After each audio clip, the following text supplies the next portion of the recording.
hunde tatawre kayre woni nde bimi wato kushitanen kabdayɓe meɗen jama'are fulfulde ko shakka wala en andi nder ɗum social media ko nangi iri Facebook ko nangi TikTok ko nangi iri wato YouTube e wodi groupji ɗi musamman ɗi waɗi creating majji gin habbe fulfulde e wodi groupji ɗi waɗi musamman gin in foɗono en baƙin ciki enen fulɓe e wodi groupji ɗi waɗi gin waɗa ka huɗuki fulɓe gin foɗona en baƙin jini nder duniya gaba goo to ɗum kamati inni a waɗa social media daroɗa inni a yi iri majji a waɗi encountering majji ma'ana en gaɗi ka so an keɓe martani to ɓe mbi'i hunde inni in gonga daroɗe hakkunde meɗen Allah ɗum ko ɓe mbi'i in gonga kamma kollera to no ɗum waɗi kamma gaɗen bayani daidai ko mbaten gaɗen to bo hunde in fewre to daroɗen tabbi gaddoen hujjaji meɗen mbi'en nde hunde ɓe mbi'i in fewre shemtinen ɓe darodoɗen kushshiden kay goɗɗi ma groupe ji wodi no wattama kol kushshuduɗen goɗɗum groupe inni tabbitinde ɗum groupe dama nayi alheri to meɗen en mbawa kushshide ɗum groupe dole hati ɗum maɓɓama ko en gaɗa reporting majjum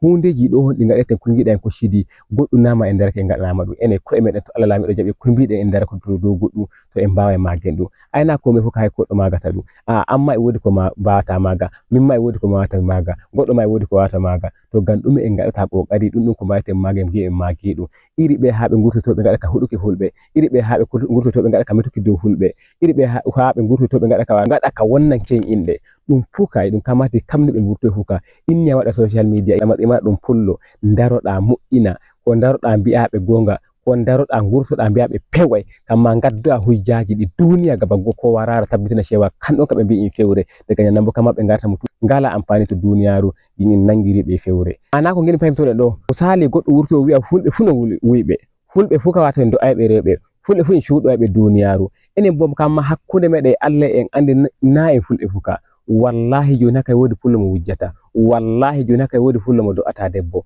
wallahi joni haka wodi fullo mo suuɗoyta duniya to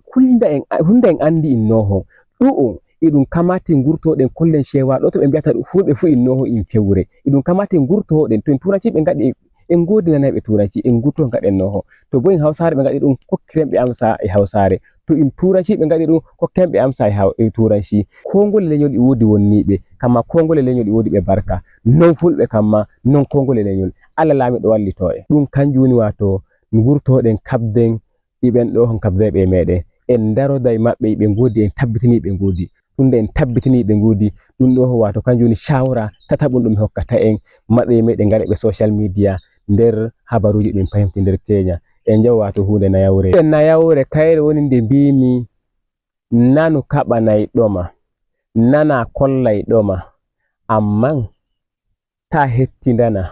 ta nanu kabdayɗo e maɗa jama'are ta waɗa social media ma'ana a wodi followers tokkuɓe ma on ɗo honde social media ta turake video ɗum yaha viral kowa yi'a ɗum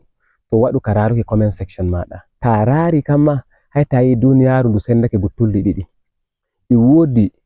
kollayɓe ma ɓe giɗi ɓe ɗiwi mara ko hani gaɗa ɓe ɗiwi mara ko to hani mo'ina ɓe ɗon kamɓe kani kettindanoɗa nana ko ɓe mbi'atama e wodi nde gurtoto ɓe kabda e maɗa ɓe kabday e maɗa gim ɓe kaɗuma ɗum to ko gatta co'owa hankali maɗa dow maɓɓe kap ko mbiɗa fu kay to ɓe gurtake ɓe mbi na inno kap ko mbiɗa fu ka hay to ɓe gurtake ɓe mbi a feway ko da in gonga kamma kap ko mbiɗa fu hay to ɓe mbi a wawa to ɓe ɗon ta hettindana ɓe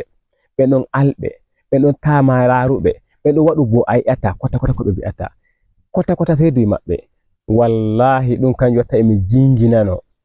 Ibrahim mo rikoda mi to ndari nder ɗe balɗe ɓe gaddo habaruji gaba dow gaba habaruji ɗi ɓe gaddoyta kowa rari ɗi andi hakkunde maɓɓe Allah ɓe gaɗata nde hunde kamma dow fulfulde ɓe gatta nde nder habaruji ɗi ɓe gaddoyta e wodi ko ɓe gurtini ko neɓano to ɓe mbi cewa fulɓe ala duruki bonne e turuɗum nder social media wonge sukaira foto magel ɗo mi yiɗa mi holla video ɗum laaɓa ngel wurto he ngel wi kangel bonne ngel wonnatano amma daga joni tunda Ibrahim wi'i kambonnuɗo fu ma iya en nango alami ɗon ko bo en nango on kan uhum to kangel joni ngel fuɗɗi bonne ko wi won ɗo go on ɗon ko gaɗa majjum mi Ibrahim wurtake wi'i kappullo kuɗuɗo wurtoyta ko metana mon aldai mo e Allah heƴi magana on komi o wala lokaci ɗum o hokkatama amsa to ɗum kanjum wato kanjum nufotomi ɗo matsayi ma ɗum gaɗa e social media ta hokkata ɓe ɗon amsa wato popularity ɓe darata ko amma tunda en andi take na in himɓe ɓe barka na in himɓe wato gaddayɓe alheri ɓe mbawata ɓe gadda alheri hayde ta meti alheri ɓe gurto ɓe mbiya a in sirri metuɗa kamma bo alhali in alheri metuɗa to ɓen ɗo hana ma tontoɗa ɓe hana ko kaɓe wato amsa matsayi maɗa gaɗaɗo social media hucci ton to ko shuɗa dara dow gonga hala jama kul neɗɗo wi no hollitete raru giya ko hollitatama hollitoɓe kashi ɗiɗi wodi kollitae ɗoma alheri wodi kollai ɗoma sirri kulni in alheri o holluma wallahi ko a ɓurimo dara tokkamo inni o hollima sirri wallahi ko o ɓurima ta tokkumo duniyaru tsari mairu non ndu yarata non in hani in tawa neɗɗo mo hankali kamma amma ta waɗayi non wallahi an ina jaɗon ɗuɗa goɗɗum bambanci Allah lamiɗo wallito in ginnoho Ibrahim o rikoda mi jinginanake ma mi honima mi nani belɗum maɗa ɓen ɗon kama mbiyaɓe kamɓe ma cewa ɓe jaɓe gaɗa ka durki bonne ga Allah har iya daga ɗo yahi goɗɗi duuɓi an e maɓɓe mo ɓurata barka an e maɓɓe mo konduɗe duniya huɗuki e la'antaki duniya nangata ga Allah e duniyaru ndu ɗum kamati wato neɗɗo hokka kap ko gatta dara gi'a ngal on aikata to waɗi ngal amfani ngal waddantan ko sirri ɗum mi amfani mi heɓata to waɗi nde hunde kamma ɗum e sirri ɗum foɗanta wallahi to amfani majjum ɓuri ɗum kamar no mbimi nane